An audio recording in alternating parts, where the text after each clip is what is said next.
The 90th anniversary of the founding of DAV coincided with a year of truly remarkable advances in our policy initiatives to make this an historic year. National Commander Bobby Barrera witnessed the rewards of nearly 30 years of hard work when President Barack Obama signed the Veterans Health Care Budget Reform and Transparency Act. The new law authorizes Congress to fund VA health care 1 year in advance at the start of each fiscal year. It effectively ended the funding delays that have plagued the VA and forced it to ration health care to veterans when Congress failed to pass an appropriations bill on time. The DAV brought it to the table. We were educators. We were part of a strong partnership, and we worked tirelessly to do all we could to make advance funding a reality. The DAV also joined President Obama when he signed the Caregivers and Veterans Omnibus Health Services Act. It creates new programs to support family caregivers of severely disabled veterans and strengthens VA healthcare programs for women veterans, homeless veterans, veterans with mental health needs, and veterans suffering from traumatic brain injury. As a result of our overwhelming success with legislative initiatives, the Stand Up for Veterans Outreach Program received numerous awards, including the prestigious Silver Anvil Award for Public Affairs from the Public Relations Society of America. We presented some awards of our own. In the White House Oval Office, National Commander Barrera presented the President with a commemorative DAV baseball bat in recognition of his steadfast support for veterans. He also presented awards to leaders of the House and Senate for their tireless support for the legislation which ensures sufficient, timely, and predictable health care for all veterans. The bats were really a big hit.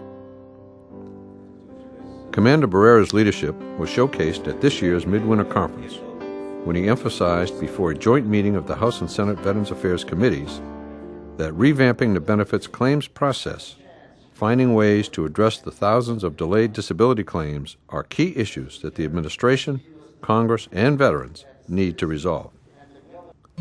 Last fall, we unveiled the first comprehensive set of legislative and administrative recommendations to revamp the complex VA disability claims process. We have advanced our plan for crafting a more efficient claims processing system in Congress and the administration this year.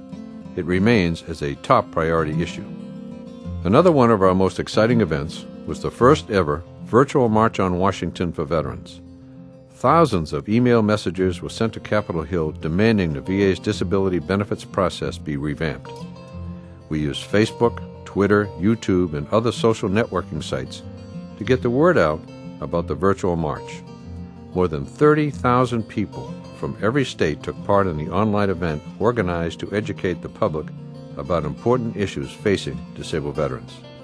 The good news is that the march has remained active and continues to seek supporters to register and urge lawmakers to stand up for veterans. Our service program rolled out a new fleet of mobile service offices. These vans with new graphic designs will travel the country carrying our national service officers to communities and towns to offer our services. This past year, our MSOs traveled more than 114,000 miles, visiting 727 cities and towns. Our National Service Officers interviewed nearly 19,000 veterans. Our Harley's Heroes program, operated with the Harley-Davidson Foundation, visited 168 dealerships with our NSOs providing their professional claims skills to veterans.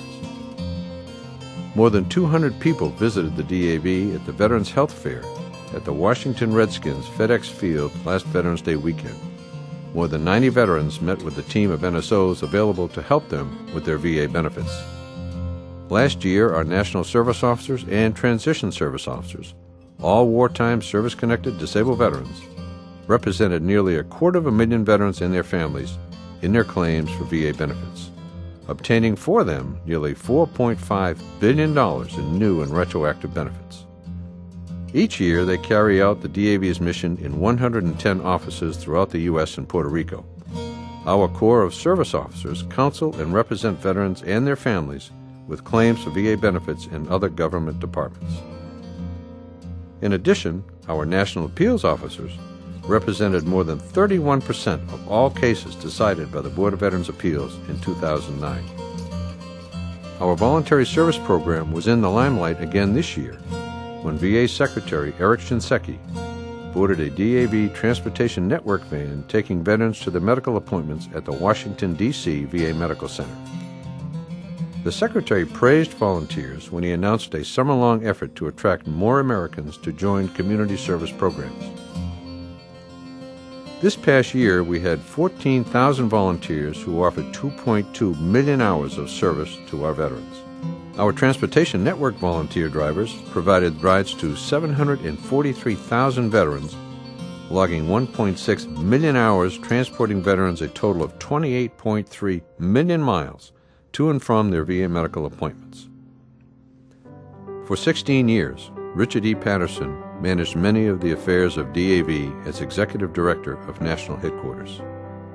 The combat disabled Army medic, who became a DAV member in 1968 immediately after leaving the service, joined our professional ranks as a National Service Officer in 1972, recently retired after 38 years of service to disabled veterans and their families. As Executive Director and Chief Financial Officer, Patterson supervised fundraising, accounting, administration, information technology, communications, and plant operations at one of the largest nonprofit organizations in our nation. Rick's accomplishments stand as a testament to his professional and moral ability to overcome all challenges while helping to streamline and strengthen the world's finest veteran service organization. His effective management of all operations at National Headquarters is commendable and a fitting tribute to a career reflecting the very best of our guiding principles of service, quality, integrity, and leadership. Just a few weeks ago, the death of former National Adjutant Denville D. Dale Adams cast a shadow over this year of achievement. Dale was a powerful force in the DAV during his lifetime. Both idealistic and pragmatic, he became one of the most influential leaders in the history of DAV. His leadership covered 5 decades of our rich and rewarding history of service to our nation's disabled veterans and their families. His greatest legacy was his credo of caring not in what we do for ourselves, but rather in what we do for others. Our successors are limited by the fleeting time we have on earth, but what we can accomplish for others is timeless. The veterans movement as we know it today would be unrecognizable without men like Dale. He was a lion, a warrior, who fought the good fight so that our veterans could stand proudly with a sense of accomplishment in recognition of the respect and dignity due them as wartime disabled veterans. Just to remind us all of the unpredictable nature of our lives, the day after Dale Adams died, the DAV in the great state of Ohio learned of the death of past National Commander Joseph E. Andre. Joe passed away peacefully, surrounded by family, 1 week shy of his 61st birthday. Joe was a combat-disabled Vietnam veteran who lost his left leg and right eye and suffered extensive shrapnel wounds as a result of a Viet Cong booby trap explosion. Joe became a life member of the DAV National Amputation Chapter while still in the hospital, and later a life member of Chapter 96 in Ohio, where he was the commander. He was also elected Ohio's Department Commander in 1984 and served as Adjutant and Executive Director for the Department of Ohio from 1988 to 1994. He was also selected as DAV's Outstanding Disabled Veteran of the Year in 1979. Earlier this year, the Disabled Veterans Life Memorial Foundation and the United States Mint unveiled the American Veterans Disabled for Life Silver Dollar, which became available in February and has enjoyed brisk sales. The coin will be a lasting reminder of the brave men and women who risked and continue to risk their lives in service to our country. Each coin sold will bring us one step closer to building a long overdue permanent tribute to disabled veterans in our nation's capital. If you haven't yet acquired this unique commemorative coin, you can purchase one or more right here at the National Convention. The Intrepid Sea, Air, and Space Museum in New York is now accessible to guests with disabilities via refurbished portside aircraft elevator, thanks to a grant from the DAV Charitable Service Trust. Thanks to the renovation, museum guests will be able to stand alongside the aircraft and ride the renovated elevator from hangar deck to the flight deck of the museum. The DAV flight team wrapped up the 2009 air show season with an amazing trip to San Antonio that featured celebrity hospital visits and flights for wounded veterans aboard warbirds. Led by National Commander Bobby Barrera, they visited Brooke Army Medical Center and the Center for the Intrepid, where they spent time with dozens of wounded veterans and family members. We know how important it is for DAV to get the attention of our active duty service members because they are tomorrow's veterans. DAV and Golden Corral teamed up for the 10th year with the Military Appreciation Monday program. In 2009, more than $800,000 was collected during the event, which free meals were served to veterans and active duty service members. More than $4 million has been donated to the DAV by generous and grateful Americans through this outreach program.